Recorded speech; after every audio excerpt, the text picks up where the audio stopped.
So So, Derek Gilbert, why don't I you go can't hear ahead him. and take the floor?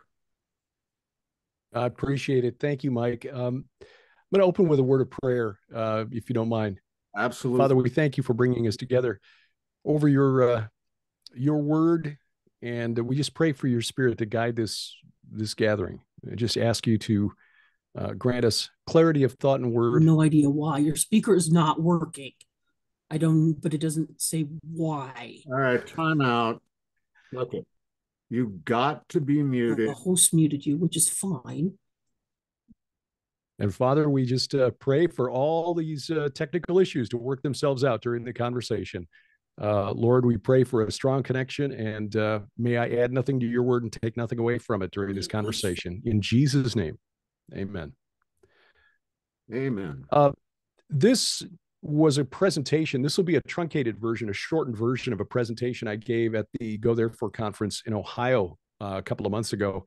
And it's shorter because if I did the full list of what I've got in front of me here, I could do 2 hours easy. And in fact, I did 2 hours on this at a small gathering in North Dakota a couple of weekends ago.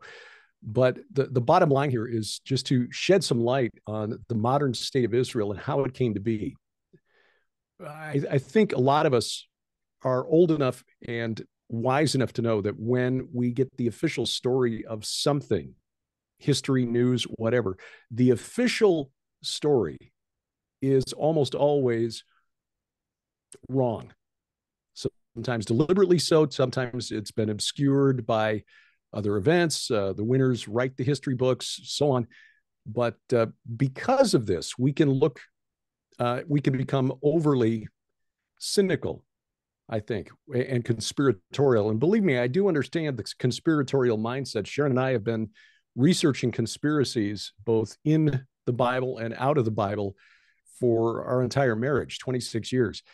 But when it comes to modern Israel, and this has especially become true since the war with Hamas began last October 7th, there is a growing body of Christian believers who assume that the story of how modern Israel came to be on May 14th, 1948, with its Declaration of Independence, the United Nations resolution, November 26, 1947, that allocated the land to Israel, that there's a darker side to the story, and that somehow this is not the fulfillment of the promises God made to the prophets Isaiah, Ezekiel, Jeremiah, Zechariah, of Israel being returned to the land. This was, in fact, a Luciferian or satanic conspiracy led by the Rothschild banking cabal, the Illuminati, the Freemasons, or what have you. That's only partly correct. There is a hidden history to how Israel came to be a nation in 1948. But the aforementioned conspirators, the Rothschilds, the Illuminati, the Freemasons, they had nothing to do with it, as far as I can tell. And believe me, I wear a tinfoil hat on the weekend, so you don't have to. The reason that this history has been hidden is because the conspirators were working very hard to prevent Israel from becoming a nation.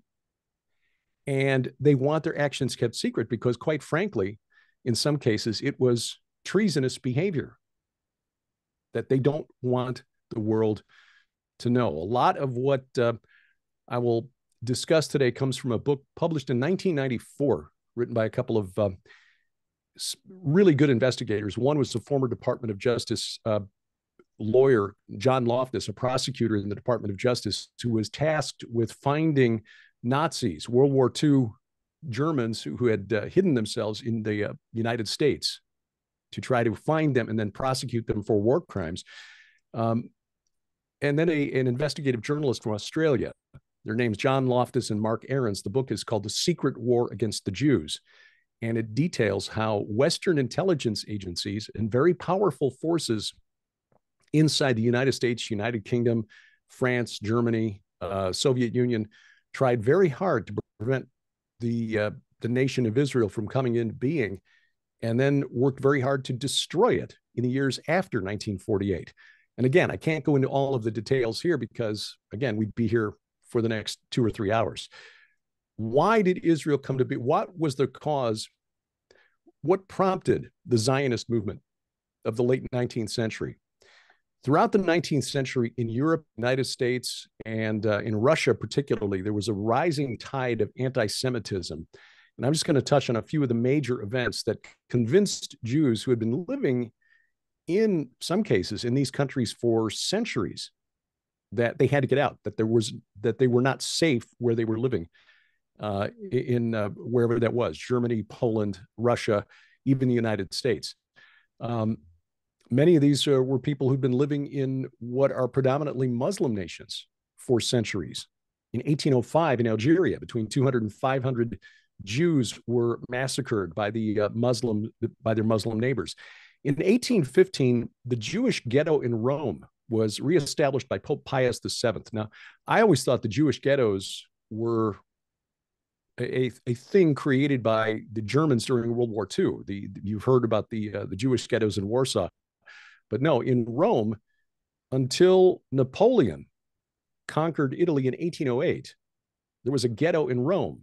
And if you were a Jew, you had to live inside this ghetto. You could only work at certain jobs. You had to be back inside this neighborhood, inside the walls of this neighborhood by nightfall, and the doors were closed, and you're in big trouble if you got caught outside after dark. Well, between 1808 and 1815, when Napoleon controlled Italy, Jews could live wherever they chose. They could work at whatever career they preferred. But after Napoleon was defeated and went off into the dustbin of history, Pope Pius VII reestablished the Jewish ghetto in Rome. In 1819, there was a series of anti-Jewish riots in Germany that spread to neighboring countries, Denmark, Latvia, Bohemia. These are called the Hep riots. And there are some questions as to how they got that name. Maybe the traditional cry of German shepherds to guide the sheep to where they needed to go. But there are some who think that the word Hep is actually an acronym for the Latin phrase Hierusalima est perdita, or Jerusalem is lost.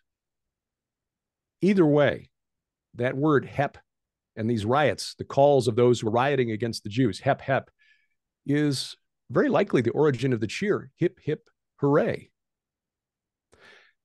1830, Jews in Persia were attacked, killed, forced to convert to Islam. In 1840, something in Damascus called the Damascus Affair, where Jews were accused of murdering a Christian monk and his Muslim servant to use their blood to bake matzah. This is the blood libel that has been directed at Jews for centuries. This led to an outbreak of violence against Jews in Damascus by Christians and Muslims. 1844, Karl Marx published a piece titled On the Jewish Question. Jews in Russia had been trying to achieve emancipation, the freedom to live and work wherever they wanted. Marx wrote this in 1844, quote, "What is the worldly cult of the Jew? Huckstering. What is his worldly god? Money. Money is the jealous god of Israel, besides which no other god may exist. The God of the Jews has been secularized and has become the God of this world. In the final analysis, the emancipation of the Jews is the emancipation of mankind from Judaism," end quote. In other words, anti-Jewish feeling is literally Marxist.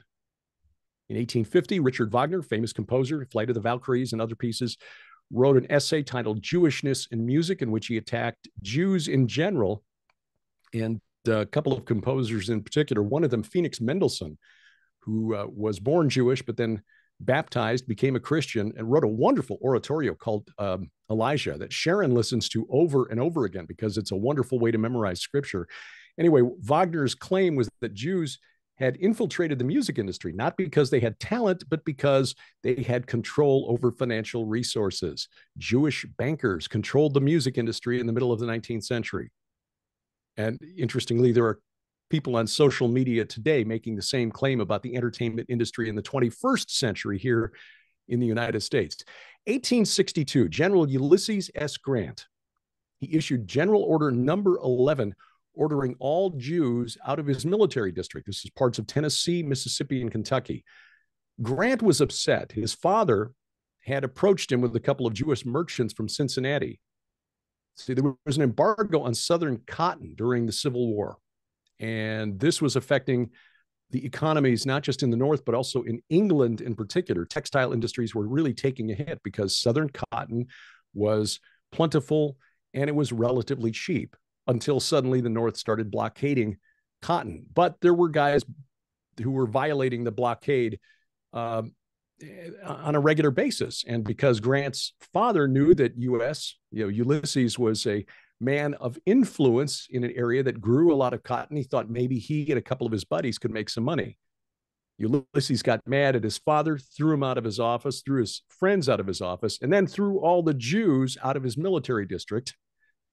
President Lincoln found out about it, forced Grant to apologize and to rescind the order. 1871, Pope Pius IX wrote this about Jews, quote, "Of these dogs, there are too many of them at present in Rome, and we hear them howling in the streets, and they are disturbing us in all places." 1881, pogroms began in Russia. These were large-scale targeted anti-Jewish riots, more than 200 of them between 1881 and 1884. This followed the assassination of Tsar Alexander II. There were 18 people who were part of this conspiracy who assassinated Tsar Alexander II. One of them was a woman who had some Jewish ancestry. And so suddenly the Jews in general were blamed for the death of the Tsar. And then you had 200 riots, thousands of Jewish homes destroyed in 166 towns in southwestern Russia. The following year, after the assassination, 1882, Tsar Alexander III enacted a series of temporary laws. And if we've learned nothing from watching government over the years, anytime a government enacts a temporary law, it never goes away. Here in the United States, our income tax, federal income tax, was supposed to be temporary for World War I. Anyway, these temporary laws in Russia were intended to discriminate against Jews. According to one of Alexander III's advisors, the laws were meant to cause 1/3 of the Jews to emigrate, 1/3 to accept baptism, and 1/3 to starve. And so Jews began leaving Russia in large numbers. Many of them wound up in England, the East End of London, just in time in the late 1880s, 1889. The Jack the Ripper killings, Jews were getting blamed for those because there'd been such an influx of Jews getting out of Eastern Europe and Russia because of the pogroms. 1891, 20,000 Jews expelled from Moscow. Many of them started moving to what was then Palestine under the control of the Ottoman Empire and buying land, usually at inflated prices, but buying land there to find some place to go because clearly they weren't safe in Russia, even though they'd lived there for generations. The Muslim leaders in Jerusalem sent a petition to the Ottoman authorities in Istanbul, begging them to stop allowing Jews to enter Palestine. So all of this led to the latter part of the 1890s and the beginning of the modern Zionist movement. This was led by a man named Theodor Herzl. He is known as the father of modern political Zionism. Theodor Herzl, Herzl. He was a journalist, an educated man, inspired by something in France called the Dreyfus Affair. In 1894, a Jewish artillery officer in the French military by the name of Captain Alfred Dreyfus was falsely convicted of treason, spying for Germany, and spent 5 years imprisoned on Devil's Island, which was the French penal colony off the coast of French Guiana, South America. He was falsely accused, and it turned out that the real culprit was a French army major named Esterhazy. But when the evidence was presented to military authorities in France, they covered it up. A court case acquitted Esterhazy after 2 days, and instead they brought new charges against Dreyfus, the Jewish artillery officer. And so in 1899, after spending 5 years at Devil's Island, he's brought back to France. He's convicted of additional charges and sentenced to an additional 10 years. And then they said, okay, well, but we'll commute your sentence because we're such nice guys, apparently. Now, until this point, Theodor Herzl, who covered the trial for the magazine he was writing for, thought, based on the evidence he heard in court, that Dreyfus was guilty. And when it came out that he had been framed, falsely convicted, and sentenced to hard labor on Devil's Island, Dreyfus realized, look, it doesn't matter if we're educated, if we're good citizens, if we're assimilated into European society. That's not going to protect us. And so he created, in 1897, the Zionist organization and called the First Zionist Congress. This was August 29th through 31st of 1897. His goal was to promote Jewish immigration to Palestine. He reached out to wealthy Jews, including the Rothschilds, but he made very little progress. I mean, the Rothschilds, they were embedded in England, France, Austria, Germany. They were already rich. They didn't need to disrupt their lives and risk their fortunes on an unsure gamble, especially for a bunch of poor people who were fleeing Russia or wherever. They really were not that sympathetic to the plight of the Jews who were suffering under the anti-Semitic pogroms in Germany, Poland, Russia, and so on, and needed a place to go. The bankers didn't like Herzl, and he hated the bankers. So the Rothschilds really didn't do much to get this project off the ground.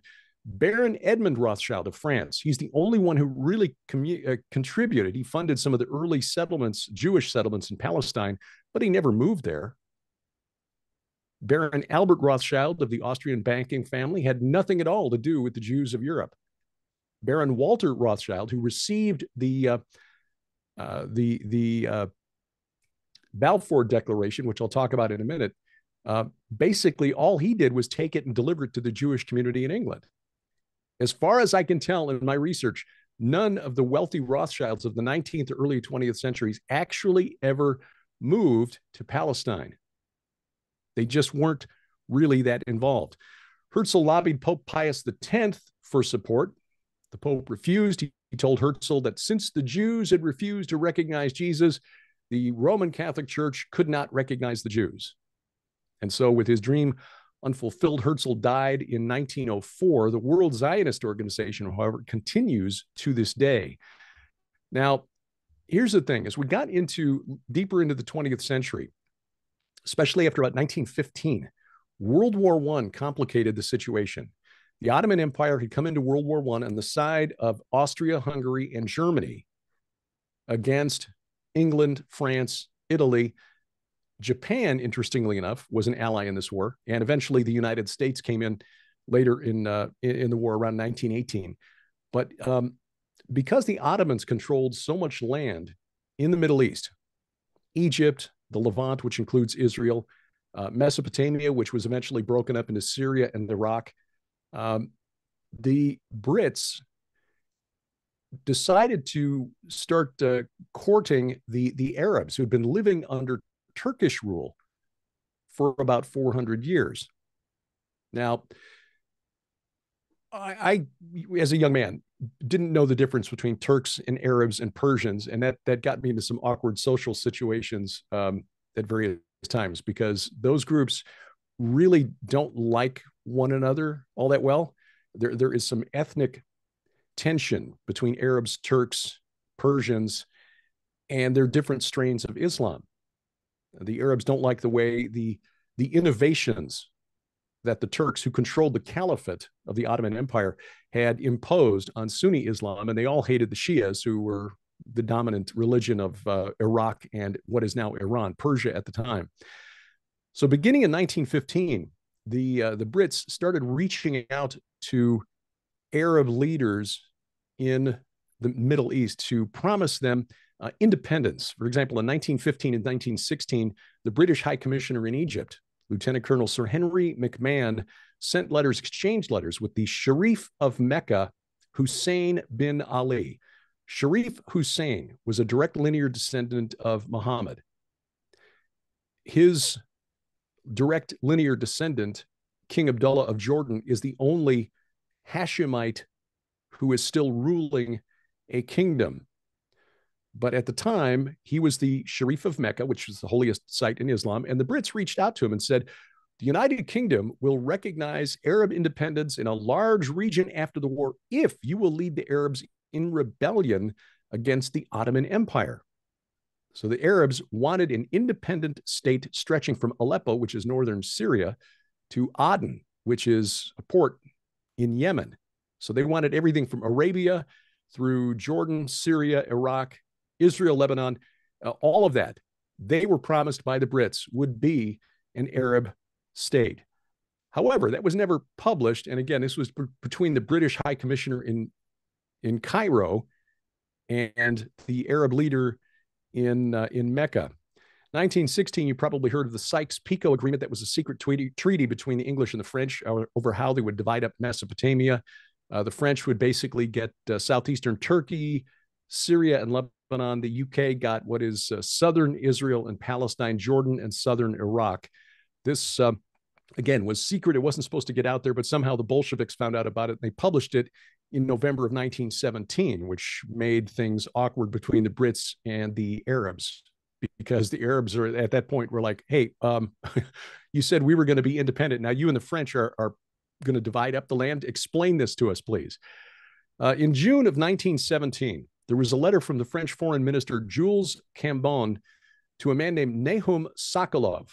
Sokolov was essentially the successor to Theodor Herzl, a leader of the Zionist movement. And this letter from the French foreign minister basically said that the French government promised and supported the goal of an independent Jewish state in Palestine at the end of World War I. Now, this was issued a couple of months before the famous Balfour Declaration that we've all heard of. So the French were on record months before the Brits came out and said, yes, we promise a national home for the Jews when this war is over. The Balfour Declaration, issued in November of 1917. This is where a lot of people get the idea that the Rothschilds had something to do with it, because the letter written by the Foreign Secretary, Lord Balfour, was delivered to a leader of the British Jewish community, Baron Rothschild, Baron Walter de Rothschild. Again, Walter never moved there, didn't contribute any money as far as I can tell. He just took the letter and shared it with the Jewish community in England. Look, our government is going to promise for Jews who want to go to Palestine, there will be a national home. Now, there are some questions as to how serious the British government really was with this, because there is diplomatic language in here, which is a nice way of saying some weasel words that gave the government room to back away from the promises when they became inconvenient. We'll get to that in just a bit. Here's the other part of the Balfour Declaration that people don't realize. The Brits in 1917 were in the middle of World War I. They were one of a group of allies, including France, Italy, soon to become the United States, or the United States would soon become an ally in the war, and also the Japanese. Nahum Sokolov basically went to these other nations and got the Italians, the Japanese, the French, even Pope Benedict XV. The Vatican was on board with this.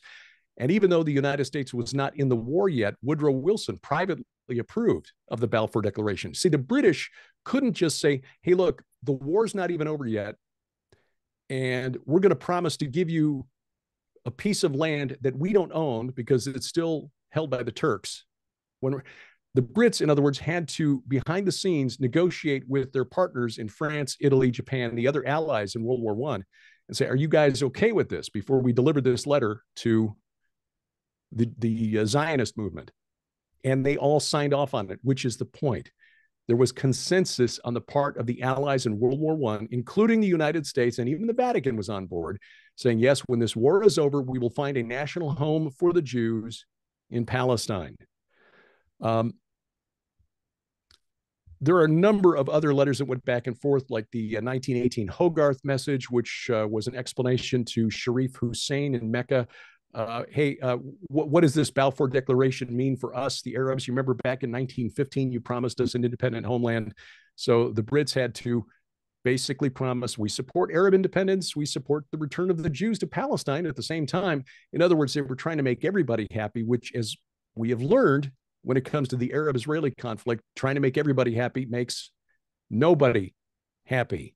The Brits basically fobbed off Sharif Hussein with diplomatic language that didn't promise anything concrete. There was another letter written by the British government to Sharif Hussein explaining the Sykes-Picot Agreement, which had been published by the Bolsheviks. What does this mean? You said we'd be independent. Now you guys are carving up. The Brits had to say, hey, look, we promise we're not looking for empire, which was not true. It was a lie. But again, trying to keep the Arabs happy and fighting the Turks, so the Turks couldn't concentrate their forces on what was happening in Europe. A couple of other declarations here. One that was written to Arab leaders in Damascus. Another declaration between France and Great Britain over who would get which parts of the Ottoman territories. 1919, we begin to get to some of the global promises made by the nations of the world. In June of 1919, the League of Nations Charter was adopted. Article 22 of the Covenant of the League of Nations, which went into effect in September of 1923, remained in effect until Israel declared independence on May 14th, 1948. This mandate put Britain in charge of finding a way to make the Balfour Declaration happen, finding a national home for the Jewish people alongside Palestinian Arabs. Now, the problem was that in 1919, there were about 590,000 Muslims in Palestine and only 84,000 Jews. So how do we balance this out? We promised the Jews a home, but there are, 7 times more Muslims and Arabs in the area than there are Jews. In 1920, because the Arabs had decided to rebel and start fighting the Brits, who were trying to administer and keep the peace in Palestine, there was a conference in April called the San Remo Conference, held in San Remo, Italy. This confirmed the mandate allocations of the Conference of London, one of the conferences that I've had to skip over for time, but also incorporated the Balfour Declaration of 1917. In 1922, the United States passed something called the Lodge-Fish Resolution. This was a joint resolution of the U.S. Congress that endorsed the British mandate for Palestine, signed by President Warren Harding. Okay, so the United States now on record is saying, okay, we agree with the League of Nations Charter. The U.S. did not sign the League of Nations Charter. We were not a member, but Congress is on record now saying, okay, we support this. Britain, you go ahead, you bring it into being.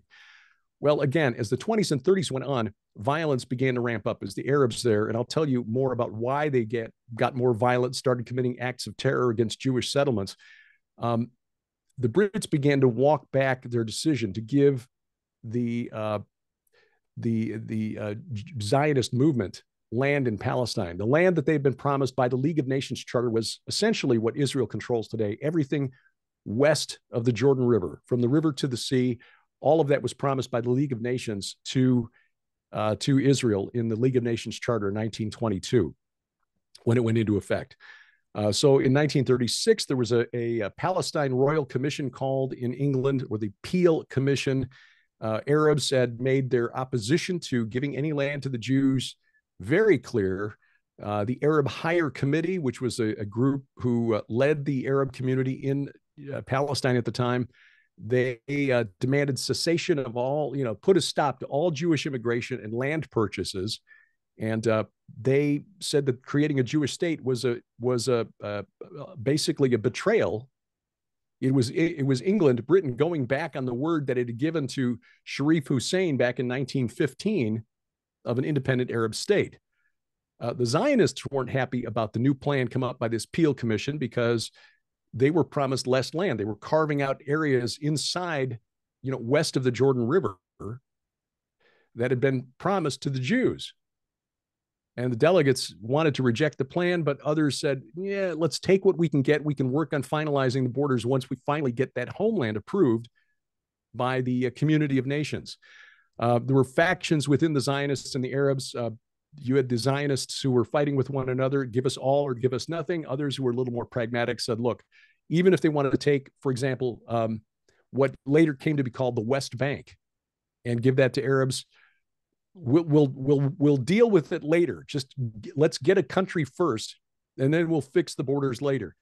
The Arabs were not happy about this because not only did they not want any kind of a Jewish homeland in Palestine, there were some political infighting taking place amongst the Arabs. A man by the name of Hajj Amin al-Husseini, who is the Grand Mufti of Jerusalem, did not want to be part of a territory that was connected to what later became the country of Jordan. At the time, it was called Transjordan. It was under the rule of one of the sons of Sharif Hussein. King Abdullah was his name.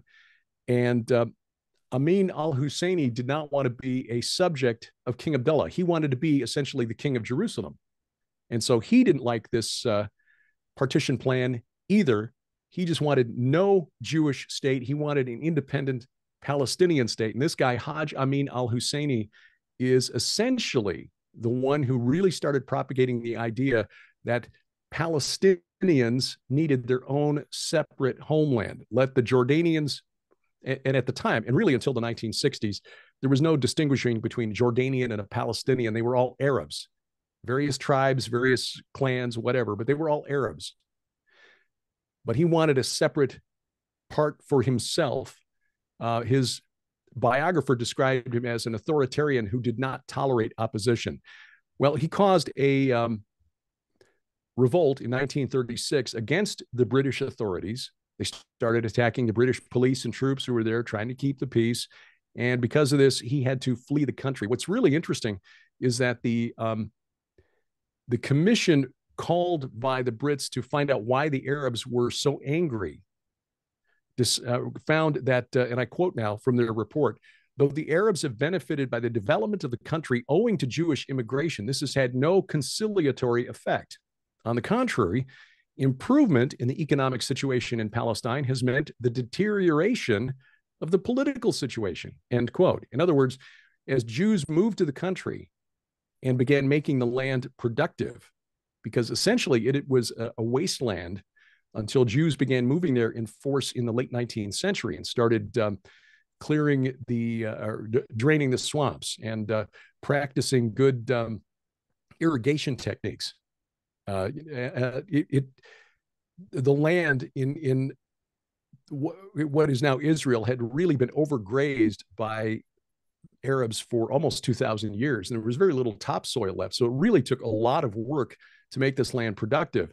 And the Arabs claimed that Jews had somehow wound up with all the best land. Even though they were a minority, they've got all the best land. The British authorities who investigated this wrote, and I quote, "The Arab charge that the Jews have obtained too large a proportion of good land cannot be maintained, because much of the land now carrying orange groves was sand dunes or swamp and uncultivated when it was purchased," end quote. Again, the Jews moved there late 19th, early 20th centuries, bought land in many cases from absentee owners, paid inflated prices for sand dunes, swampland, whatever, worked really hard, made it productive. And then by the mid 1930s, they were saying, the Arabs were saying, hey, this isn't right. They've got all the best land. But it wasn't when you guys sold it to them. That's the point. 1938, there was another commission called in Britain called the Woodhead Commission that was established to propose a detailed partition plan for the land, trying to make everybody happy again. They came up with 3 different proposals. Each one of them, Plan A, Plan B, Plan C, Plans B and C reduced the land offered to the Jews to small little enclaves in the north of the country, far less than what they had been promised by the League of Nations back in 1922. And I should say that point out that the original promise made by the League of Nations in 1919, which was changed by the time the charter went into effect in 1923, they were originally promised not just everything west of the Jordan River, they were promised everything that is now the country of Jordan, too. All of that was supposed to be given to the Jews, but between 1919 and 1923, that was shaved down to just the land west of the Jordan River. And we should also point out that when the Ottoman Empire collapsed, dissolved in 1922, the Arabs were given independent homelands, not just in their land of origin, Arabia, but they were given Syria, Jordan, Lebanon, and Iraq as well. But they weren't satisfied with that. They wanted to take that area between the river and the sea on top of this. Well, 1947, we finally get to November 29th, 1947, the United Nations Partition Plan. This was adopted as Resolution 181. An Arab state was to have a territory of about 11,000 square kilometers, about 42%. Again, this is that area that is referred to as the pre-1967 borders. Judea and Samaria, or what the world calls the West Bank, was to be reserved for an Arab state. The Jewish state had the balance of the land west of the Jordan River. The remaining 2%, which was the cities of Jerusalem, Bethlehem, and the adjoining areas there, would be an international zone because of the religious significance, obviously, of Bethlehem and Jerusalem. Critics said that the plan was pro-Zionist because 56% of the land went to the Jewish state, even though the Arab population was twice as large as the Jewish population. The Jews, the Zionists, reluctantly accepted it because they weren't happy about having that area right in the middle of the country carved out and connected to Jordan. The Arab Higher Committee, the Arab leaders, rejected it altogether. And of course, they began fighting as soon as this was voted on by the United Nations. It became a civil war in Palestine, 1947 and 1948. And as soon as Israel declared independence, May 14th, 1948, well, all heck broke loose, and Israel found itself fighting 7 Arab nations at the same time. Now, here's where we get to the part from the book, Secret War Against the Jews, and some of the reasons for the behind the scenes dealing and how Israel actually managed to get the votes in the United Nations to get international consensus for the creation of an independent Jewish state. A fellow by the name of Jack Philby, who was born Harry St. John Bridger Philby. You might have heard of his son, Kim Philby, who is a rather infamous double agent for MI6 and the KGB, spied for Moscow while he pretended to be an employee of Her Majesty's Secret Service. His father was also recruited by MI6 in 1915, but he hated the British government. See, he'd been fired from the civil service when he was working in India because he was, let's say his morals were somewhat questionable. But that's not necessarily a bad thing when you're a spy. If you can corrupt somebody and then threaten to expose them, you can sometimes get them to do what you want them to do or get information from them. So anyway, that's how Philby wound up with MI6. He found that he really liked the Arabs and Muslims in particular, and he decided that the Balfour Declaration, that the British government's declaration of its official policy to create an independent Jewish homeland or a national home for the Jews in Palestine, took it as a personal insult.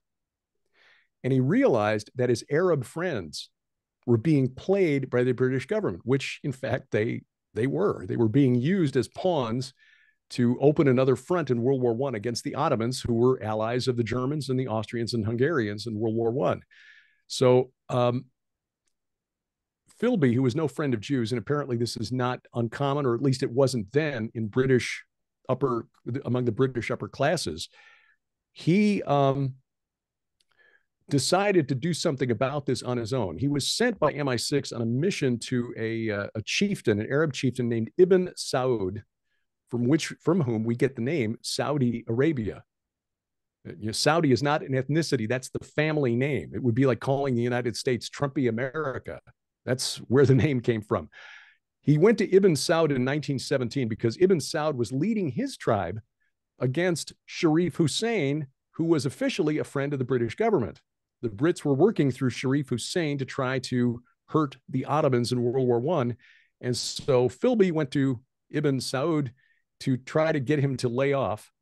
But instead, he decided to share secret intelligence with Ibn Saud, and that allowed Ibn Saud to ultimately defeat Sharif Hussein and his eldest son, Ali, who was his successor, and became the first king of Saudi Arabia. So that's why there is no direct linear descendant of Muhammad who rules in Arabia today. It's because this MI6 agent gave a rival chieftain in Arabia British intelligence that allowed him to win his civil war against the ruler in Mecca. So because of this, Ibn Saud took Philby into his inner circle. And then as the British government got wind of what Philby was doing, it's like basically he upset the apple cart in Arabia. MI6 fired him, but a friend who likewise was a fan of the Arabs, T.E. Lawrence of Arabia, said, no, I need him in Amman, Jordan. So he put Philby in Amman, Jordan, where he became the highest ranking British intelligence officer in the area and he controlled everything in what is now Jordan, Syria, as far as Damascus, and Israel, what became Israel.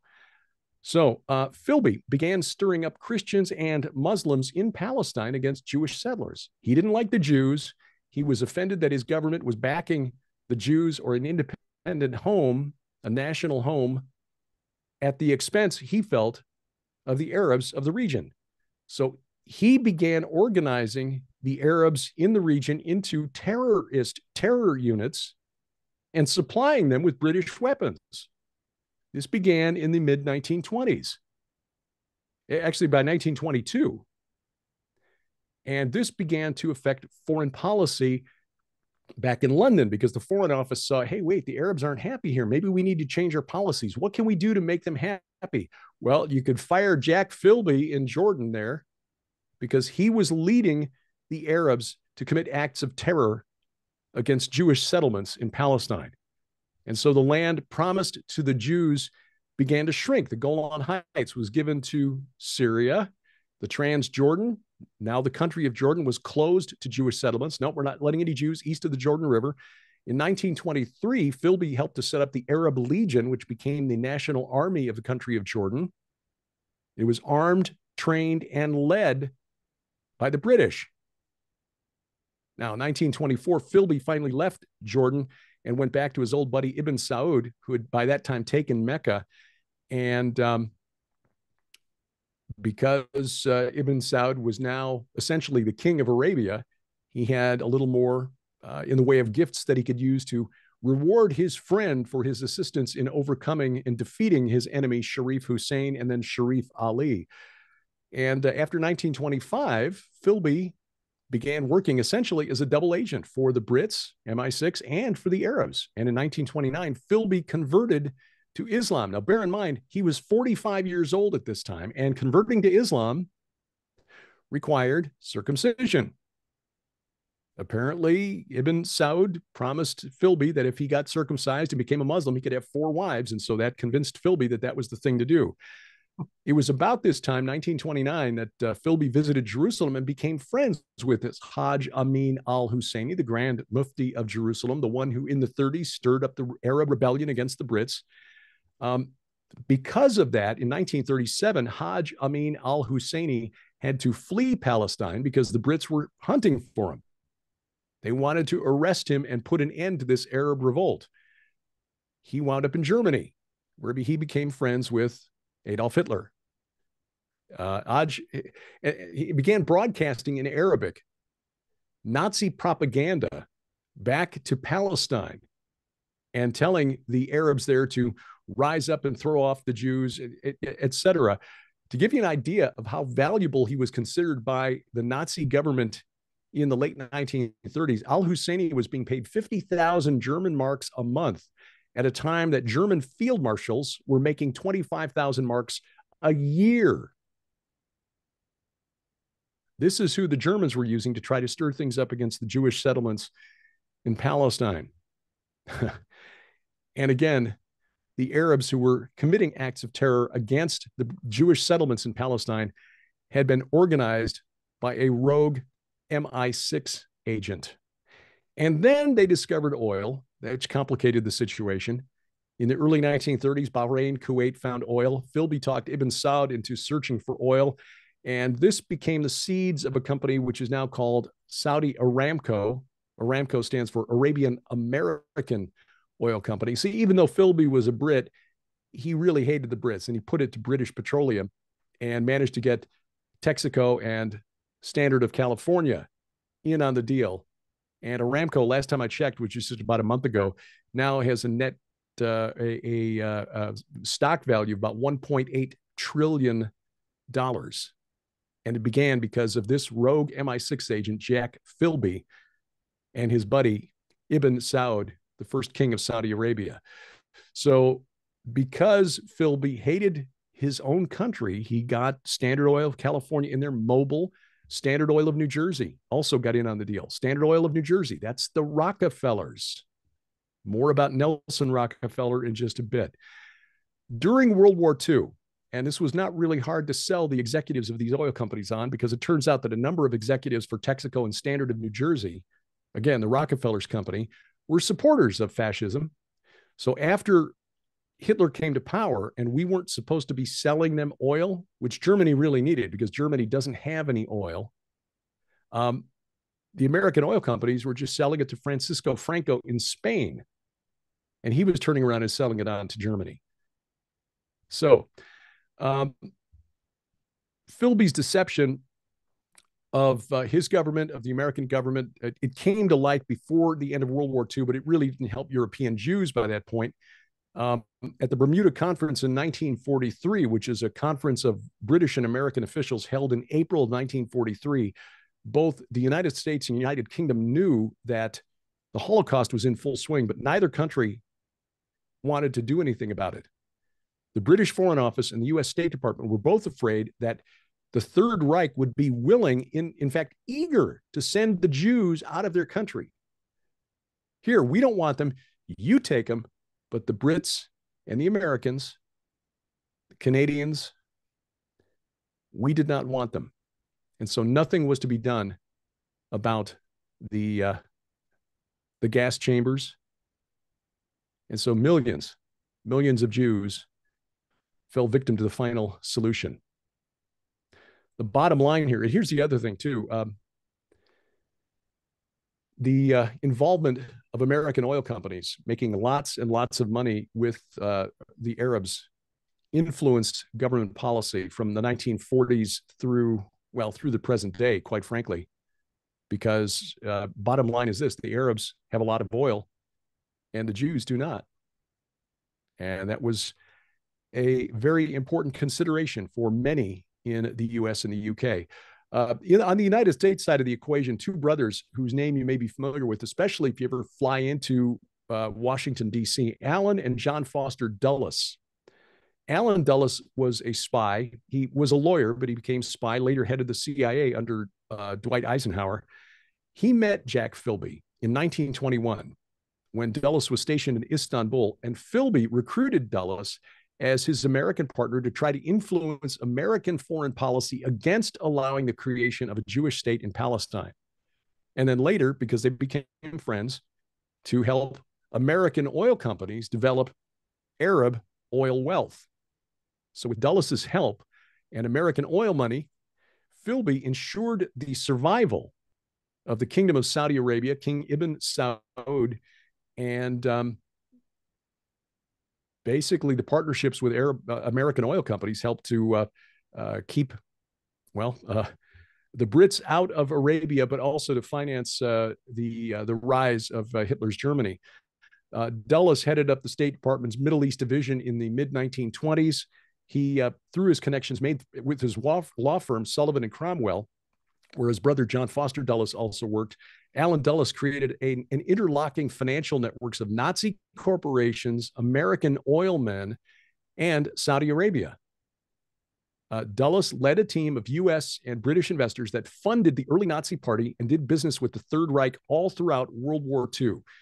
This is a long, convoluted story. Again, this is all laid out in the book, The Secret War Against the Jews. But the bottom line is this: by 1940, just before America's entry into the war, Jack Philby, the rogue MI6 agent, represented Saudi oil sellers. Allen Dulles represented German buyers. And John Foster Dulles, his brother, represented German bankers and Spanish investors. And this is how money was made on both sides of the ocean, and Hitler got the oil he needed for his war machine. What's really jaw-dropping is that during the middle of World War II, Dulles's client, Standard Oil of New Jersey, blackmailed the United States government. You see, word had gotten out, and a Senate investigation had begun into Standard Oil's deals with the Nazis. This is when John D. Rockefeller Jr. was running the company. Standard Oil threatened to cut off shipments of oil to the United States during the war if this investigation is not dropped. And so it was. It's astonishing, but this is, I think, an inconvenient truth that we Americans have to realize. Our presidents have never really run the country to the extent that we think they have. There's been a deep state kind of running things behind the scenes for a long, long time. It just didn't suddenly rise up and bite Donald Trump in the backside. It's been around for a long time. The bottom line here is that as long as Allen Dulles' oil clients controlled access to Arabian oil, they could get away with anything, including blackmailing the United States in the middle of the biggest war this country has ever fought. And of course, after the war, Dulles, since his German clients had lost, they had to find ways to smuggle Nazi money out of Germany and keep the names of prominent Americans out of the news. This is the so-called rat lines. Allen Dulles, a colleague at the CIA named James Jesus Angleton, in partnership with the Vatican, worked to get Nazi money and Nazis out of Germany after the war. Now, they almost got caught at this, but Dulles found out that his communications with the Nazis had been compromised because Franklin Roosevelt's vice president, Henry Wallace, he's the guy who decided that we needed to put the unfinished pyramid with the all-seeing eye on top on the back of our dollar bills and got FDR to buy in on the idea. Wallace had a big mouth, and apparently he told his brother-in-law, who was a diplomat in the Swiss embassy. And the Swiss, even though they're allegedly neutral, they were really, pro-Nazi, told him that they had found out that Dulles was doing some dirty deals behind the scenes. And suddenly all of the communications that Roosevelt was getting from intelligence sources dried up. And this is probably why Henry Wallace was not FDR's vice presidential running mate in 1948. He got dropped from the ticket, and Harry Truman became the vice president and then the next president of the United States. Now, here's where things get convoluted. I'm going to try to bring this home in about the next 15 minutes. During World War II, an intelligence network made up of Jewish intelligence officers run by an Austrian guy, an Austrian intelligence officer named Richard Kauder, an Austrian Jew serving in the German military, began putting together a network of Zionist Jews who had penetrated every intelligence organization connected to World War II. Kauder, working on behalf, they thought, of Hitler, began to realize around 1943, 1944, that the Allies, the Americans, the Brits, the Canadians, the Australians, whatever, they were not coming to save the Jews in the concentration camps. So they were going to have to do the job themselves. And they began working with the Zionists, led at this point by David Ben-Gurion, who became the first prime minister of Israel. So Kauder, who had agents inside Soviet intelligence, American intelligence, British intelligence, German intelligence, French, he was feeding information back to David Ben-Gurion. And this was how, essentially, David Ben-Gurion was able to get support, international support, for the creation of a Jewish state. This network was called the MAX network, M-A-X. Richard Kauder put together this network, feeding information back to David Ben-Gurion. The MAX network inadvertently uncovered the rat lines, Allen Dulles' rat lines, moving money and Nazis out of Germany with the help of the Vatican.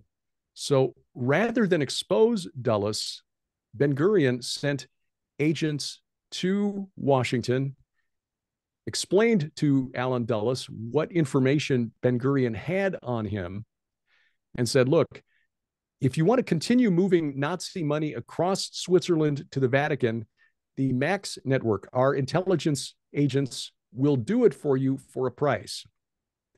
The price is Jewish lives. You will tell the SS, Heinrich Himmler, he's got to let the Jews in the concentration camps go. This was bizarre because you had Allen Dulles working inside the government of the United States, getting in touch with the chief of intelligence for the SS in Germany in 1944, Walter Schellenberg, and telling Schellenberg, if you want to get your money out before Germany collapses, here's what you got to do. So Schellenberg went to Himmler. Himmler agreed, and so the last remnants of the Jews who were still in the concentration camps were put on trains or force marched out west toward the Allied lines.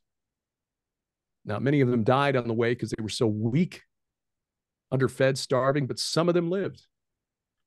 And it was because of an SS, not an SS, a German intelligence officer feeding information, Jewish German intelligence officer feeding information to David Ben-Gurion. So World War II comes to an end. You've got the world trying to sort out and pick up the pieces. And the Israelis looking at the imminent end, or the Israelis, the Zionists looking at what would soon become the end of the British mandate in Palestine and how they could get international consensus to create a Jewish home. But they didn't have the votes in the United Nations. The new United Nations organization was going to take up this question, vote on it in November of 1947. Ben-Gurion, all he had to work with, because they didn't have any money, they barely had any weapons to defend themselves with. So the only tools they had were, the only tool they had really was information.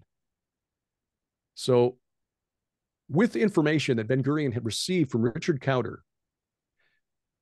Ben-Gurion let Joseph Stalin know that he knew about the Max network and that he knew who Stalin's agents were from the Max network inside American intelligence, the new CIA. And Ben-Gurion said, look, we will keep your secret for your, it was the GRU then, the predecessor to the KGB. We will keep the identity of your GRU agents secret if you will help us achieve a country.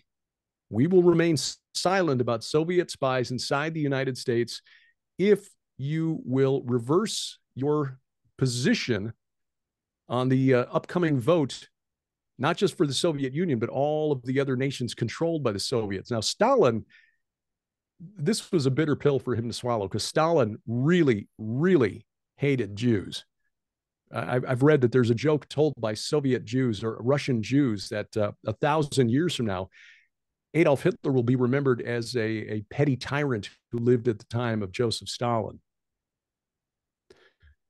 But Stalin gave in because he needed his moles inside American intelligence. And in fact, I have read that the lifespan of American intelligence assets behind the Iron Curtain was very short, that about 98% of American assets behind the Iron Curtain were eliminated by Russian intelligence. And it was in large part because of the moles that the Russians had inside the US. Ben-Gurion played that card, and suddenly Stalin in 1947, the Soviet Union, surprised their Arab allies and came out as a leading supporter for partitioning Palestine into Jewish and Arab states. Then you had to deal with the Americans. Again, you had powerful men like Allen and John Foster Dulles working to get their clients money out of Germany and getting Germans out of Germany and hiding them in South America. But the real difficulty came in Central and South America, because Latin America, which is where many of the ex-Nazis went to hide. You've seen the movie Boys from Brazil, or at least heard of it. Brazil, Argentina, Peru, strong pro-fascist leanings in those countries, and many of the other nations in Latin America were very pro-Soviet. So when the first ballot came up in November of 1947, November 25th, on the question of whether there should be a partition of Palestine to create an independent Jewish state, the vote passed the committee 25-13, but it needed a 2/3 majority to pass. So several nations, Western nations, had expressed support for the plan, but they had abstained on the vote. And if they did so again in the final vote, November 29th, the vote would fail. So Ben-Gurion and the Zionists had 3 days to get at least 4 more votes to get this resolution to pass and get the 2/3 majority they needed to have, again, an international consensus at the United Nations for the creation of an independent Israel. The American delegation, working against the wishes of Harry S. Truman, who was sympathetic to the idea of an independent Palestine or independent Jewish state in Palestine, they were trying to work with the Arabs because the Arabs had oil and the Jews did not. And again, the American oil companies, Standard, Texaco, Mobil, etc., had a lot of clout, a lot of money to throw around. So David Ben-Gurion turned to a man who had been connected with the oil business, Nelson Rockefeller, his family, again, the main stockholders in Standard Oil of New Jersey. He had worked through World War II in intelligence. He was the head of an office called the Office of Inter-American Affairs. And he basically ran American intelligence in Central and South America. Truman fired him because Nelson Rockefeller was, and by the way, Nelson Rockefeller later served as governor of New York for 14 years and then became the vice president under Gerald Ford. So this is a guy who was around for a while, even after this. He was the son of John D. Rockefeller Jr. He basically used his job as head of this intelligence office, running American intelligence operations in Central and South America to benefit Standard Oil of New Jersey and to try to keep the Brits and British Petroleum out of South America. He told his staff in the Office of Inter-American Affairs their job was to use World War II to take over Latin American markets. That means all of it for us, Standard Oil, and nothing for the Brits. During the war, whatever the Germans wanted in South America, they got, even refueling stations, spy bases. The British, if they wanted bases in South America, had to pay in cash. We also should point out that the second largest ownership stake in Standard Oil of New Jersey, which was, again, the Rockefellers' company, was IG Farben, the big German chemical company that developed the gas that was used in the concentration camps. So this is why countries like Argentina and Brazil were popular destinations for German officials trying to get out on Allen Dulles' rat lines. Rockefeller was very influential in Central and South America. He, again, because he treated it like his own personal fiefdom, Truman had enough and he fired him. And so 1945, he got kicked out of the administration and he went back to working in oil and making money there. But in 1947, David Ben-Gurion needed his contacts in Central and South America. So he sent an agent to Nelson Rockefeller. And this is detailed in the book, The Secret War Against the Jews. According to veteran intelligence officials who had knowledge of the situation, the two investigative reporters, one of them, again, a former Department of Justice prosecutor, reported that this is how the meeting went down. Rockefeller was presented with a dossier, and the Zionists really didn't have time to, wage any kind of a campaign. They couldn't say, look, we're going to go to the press and let this all out in the media if you don't do this, because they had 3 days to get these votes. They basically said, here's what we know about your activities during World War II. We know you committed treason during World War II. Besides the business activities of Standard Oil and blackmailing the United States government, selling oil to Germany in the middle of the war in violation of federal government, U.S. government sanctions. Rockefeller, his job was to keep the Nazis out of South America, but instead he was welcoming them in. In fact, Standard Oil was shipping oil from South America to Germany. Standard Oil's office in Venezuela was leased from a known Nazi. This Jewish agent had Rockefeller's Swiss bank account records with Nazis, his signature on correspondence, setting up a German business in South America, transcripts of his conversations with Nazi officers during World War II, evidence of his help that he'd given to Allen Dulles in moving Nazi war criminals and Nazi money out of Germany. Nelson Rockefeller was involved in all of this. And according to what would happen next, Rockefeller looked through the dossier and then he began to bargain with the Jewish intelligence agent who'd been sent there by David Ben-Gurion. Rockefeller said, in return for the votes of the Latin American countries, Rockefeller wanted guarantees that the Jews would keep their mouths shut about the flow of Nazi money and fugitives to South America. There would be no Nazi hunting unit. There would be no testimony at the Nuremberg trials about the bankers or anyone else. Not a single leak to the press about where the Nazis were living in South America or which Nazis were working with Allen Dulles. The subject of Nazis was closed, period, forever. In short, according to Rockefeller, quote, you can have vengeance or you can have a country, but you cannot have both, end quote. Nelson Rockefeller essentially told the Zionists, look, I can get you your votes, but you're buying these votes with the blood of 6 million Jews who died in the gas chambers, the concentration camps. Well, the agent had not expected to be counter blackmailed. So he had to call back to Tel Aviv to get instructions. This was above his pay grade. Several hours later, Ben-Gurion gave him his reply, one word, yes.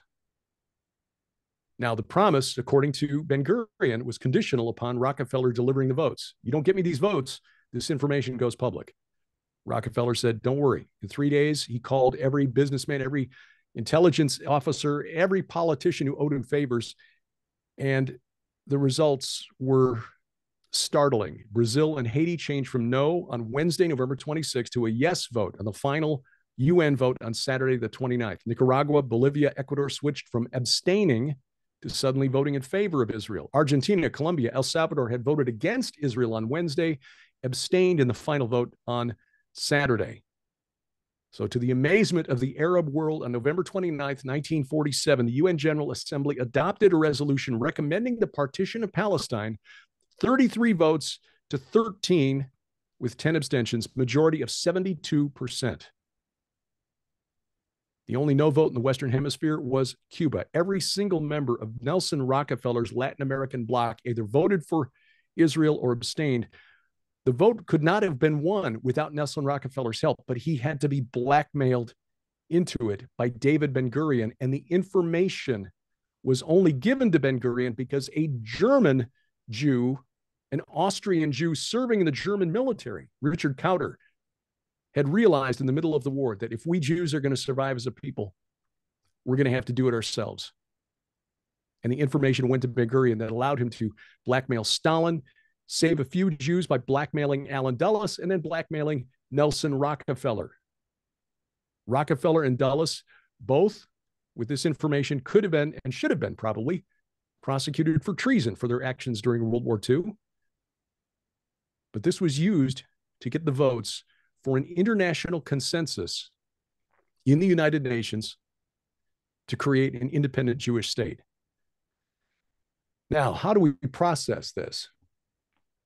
Events in the 19th century, anti-Semitism in Europe, Russia, the rise of pan-Arabism, Arabs rising up against their Turkish masters, pushed the Jews toward Palestine. If they had been treated well in Russia and in Europe, they wouldn't have left. We've got homes here. We've got businesses here. We've got lives here. Why should we go? Well, because suddenly you've got neighbors who are very angry at you and burning your businesses down. In the 20th century, it got even worse. The rise of Hitler, Stalin, Arabs like Hajj Amin al-Husseini and Ibn Saud violently opposing Jews anywhere in the Middle East.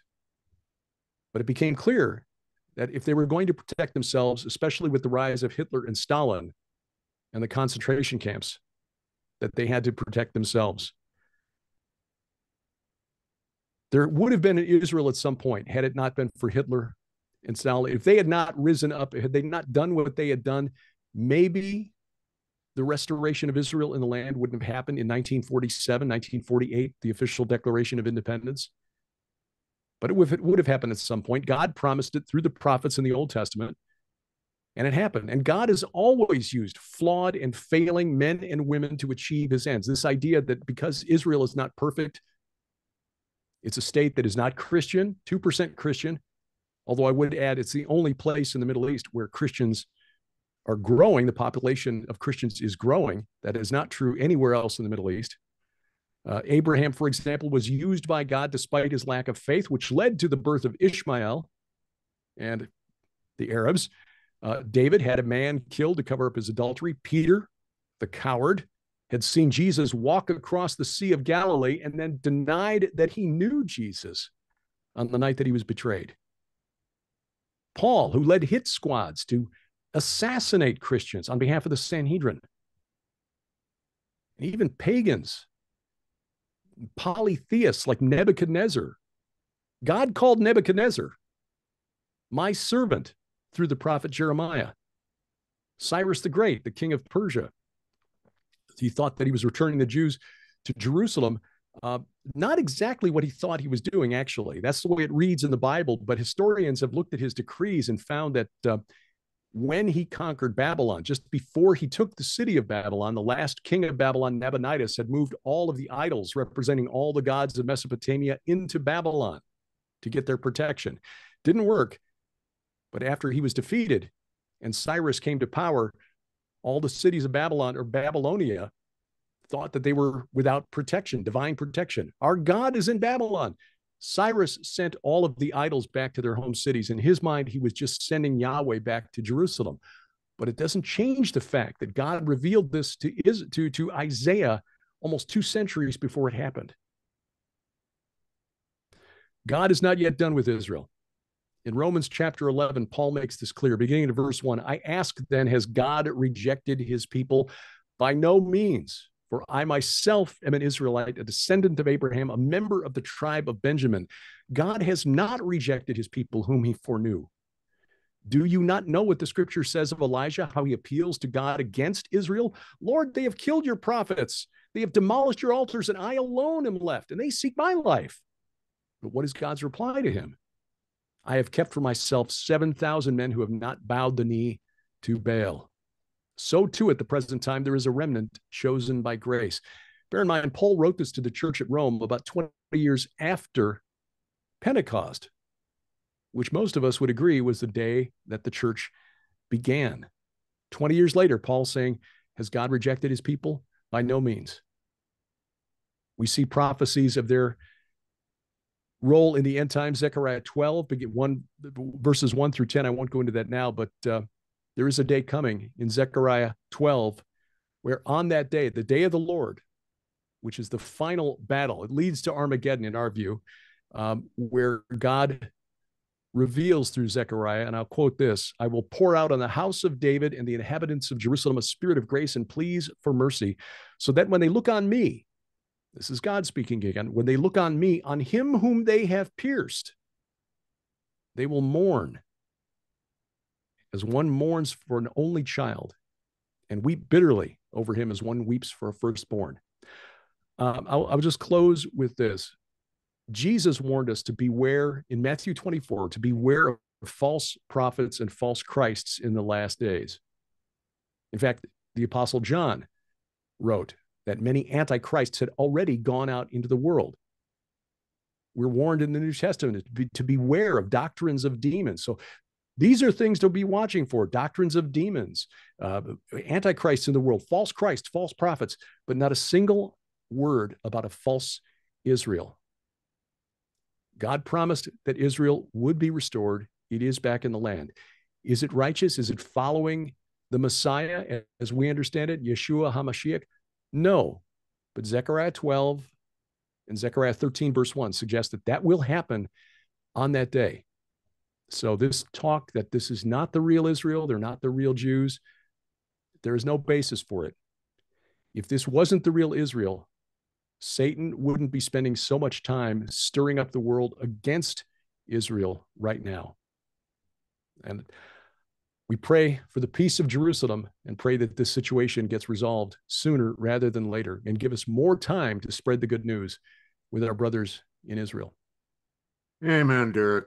Thank you so much for being with us. It was fantastic to hear the history. I loved history, and especially war history from World War I through Operation Freedom or whatever we called it. It's just, you cleared some stuff up. You can certainly see, while Israel has not claimed responsibility for these cell phone beeper, walkie-talkie things, you can certainly see why they get a little pissed off when someone attacks their people in their home. It's just amazing when you know the history. I do need to know something. Are those Christmas decorations behind you? No, that's okay. That's a fake olive tree back there. Okay. I thought maybe there was no procrastination in the Gilbert household there. our tree usually does go up before Halloween. So that decoration over there, that's one of the wreaths that Sharon's niece, Sarah, makes. And you can follow Sarah Sackleben on Facebook. She'll be happy to make one of those and ship it to you. But that's just a little olive tree. This essentially is what's going to become the set for Sharon's forthcoming podcast called The Armored Sheep. Wow. And she's going to be, this weekend going to work on getting the introduction, little video introduction for that put together. But she's going to be working in here. I could have gone out to the barn since the dogs are with the groomer tonight because we've got an early recording session at Skywatch TV tomorrow. It just makes things a lot easier when we don't have to try to get dressed when the dogs are, hey, what's going on? What's going on? And then knowing that we'll come home and the house is still in the same shape it was in when we left it, that's always nice too. So, so I could have gone out to the barn and did it out there, but I like this little room that Sharon's got here. Oh, it's very nice. We understand the dog thing. We've got one out there barking. The genie's on mute. But anyway, I really want to thank you. And I want to thank everybody who joined us tonight.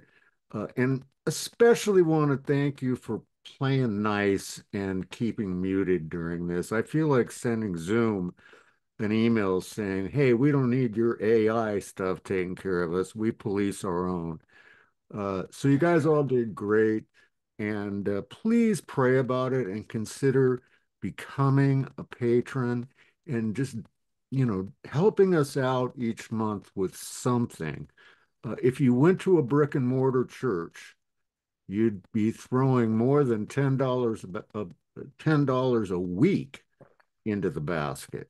So, help us out. I know it should all be for free, but I'm sorry, the platforms aren't free. And there's expenses that go along with doing what we do and Derek and Sharon do. Derek, how do they follow you? How do they get to Gilbert House Fellowship? Just go to gilberthouse.org, gilberthouse.org.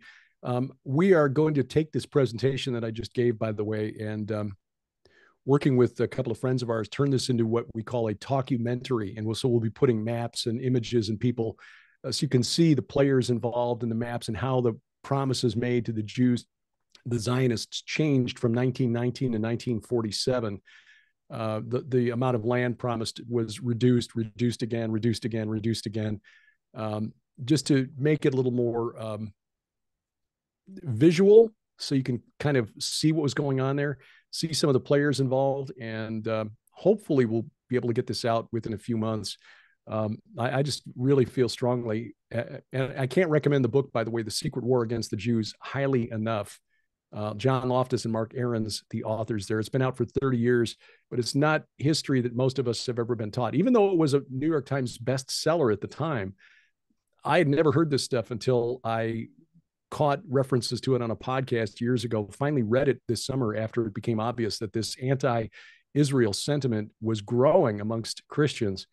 And look, we just need to debunk this. The Rothschilds didn't create Israel. The Israelis were really scrimping and scrounging to try to find the weapons to defend themselves. One of the aspects of this story that will be in this documentary is the role of a guy named Lev Hook, who was a Czech Jew, wound up in MI6, and after World War II, pulled some strings, called in some favors, and got Czechoslovakian weapons shipped from the weapons makers. Some of these were the companies that were making stuff for the Germans during World War II, like the Messerschmitt fighter planes and so on, and sent to Palestine. The thing that blew my mind was when I realized, wait, this guy Lev Hoke, that was not the name by which we knew him. He changed his name when he got out of France during the war and went to Britain to Robert Maxwell, better known as the father of Ghislaine Maxwell, the friend of Jeffrey Epstein. The reason Israel gave Robert Maxwell a state burial on the Mount of Olives is because had he not gotten his friends to send weapons from Czechoslovakia in 1947 and 48, Israel would have been overrun. So again, I ask, if the Rothschilds had anything to do with the founding of Israel, where was their money when they needed to buy planes and guns and bullets? Not there. The Rothschilds had nothing to do with it. Wow. Interesting. Well, listen, guys, thanks for joining us tonight. Next week, we have kind of an exciting lineup. We have Sharon Cluck sitting in for Tracy Tennant, And then on Thursday night, we have kind of Jamie Walden and I planned a little bit of tag where I'm going to talk for just a few minutes at the start about an experience after my accident that was pretty dark and pretty brutal. And then Jamie's going to talk about Thanksgiving, and I'm not talking about the one where you put turkeys in the oven, living in the spirit of Thanksgiving. So it's really going to be a great week next week. Don't forget, go to hearthewatchman.com, get signed up to hear Sharon Gilbert, Heidi Bagley, Tracy Tennant, Vicki Joy Anderson, Michelle Moore, and there's a bunch more. But go Liz, to hear Liz Everson, Jen Crate. Yeah. So go to Hear the Watchmen, MEN.com, and get signed up for it now, so that we can make sure you get it in just exactly on time, as we say. So Derek, again, thank you so much for being with us tonight. Thank you, Mike, Jeannie. It was an honor. Anytime you guys need help, happy to do it. Amen. And likewise for you and Sharon. So we'll see you guys all next week. Have a great weekend. Be blessed, and we'll see you then.